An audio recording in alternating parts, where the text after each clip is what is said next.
Good morning. আবার একটা নতুন দিনের শুরু। সেই সকাল থেকে আবার ব্যস্ততা। আমরা যারা বাড়িতে থাকি প্রত্যেক দিনের সকালের কাজকর্ম, ছেলেমেয়েরা স্কুলে যাবে, ওদের টিফিন, হাজব্যান্ড অফিসে যাবে, বা যারা অন্য কোনো কাজের সাথে যুক্ত তাদের জন্য খাবার বানানো। আমরা যারা হাউসওয়াইফরা পুরোটা দিন কিভাবে চলে যায় বাড়ির সংসারের কাজকর্ম করতে করতে। এখানে তাড়াতাড়ি করে ছেলের টিফিন বানাচ্ছিলাম, তখন 5:30 প্রায় পেরিয়ে যায় করছে।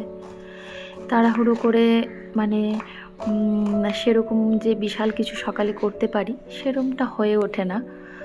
যতটা পারি তাড়াতাড়ি রান্না করার চেষ্টা করি।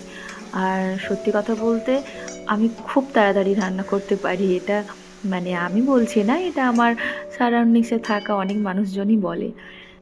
ছেলে আজকাল আর সকালে ব্রেকফাস্ট করে না, সব দিন যে করে না সেটা না, তবে মাঝে মাঝে ও ঘুম থেকে উঠে বলে যে মা, আমার ব্লোটিং টাইপের ফিল হচ্ছে, আমি কিছু খাবো না।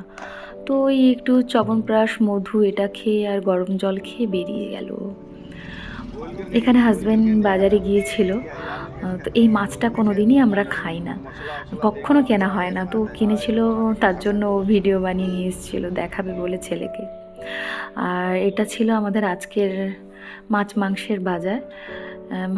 ও জাস্ট মাত্র কাল রাত্রে ব্যাক করেছে, বাইরে গিয়েছিল, আবার মানডে থেকে থাকবে না, তার জন্য বাজার হাট করে দিয়ে যাচ্ছে। সানডেতে একটু ব্যস্ত থাকবে বলল।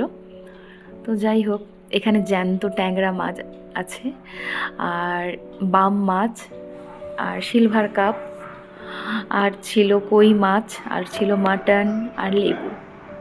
আর আমাদের ব্রেকফাস্ট তো তোমরা আগেই দেখলে, রুটি, সবজি, কলা।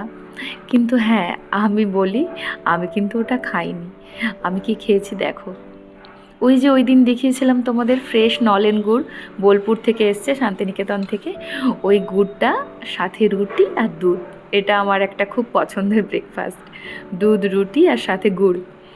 গুড়টা অবশ্যই নলেন গুড় হতে হবে। তোমরা কে কী খাচ্ছ? টাটা।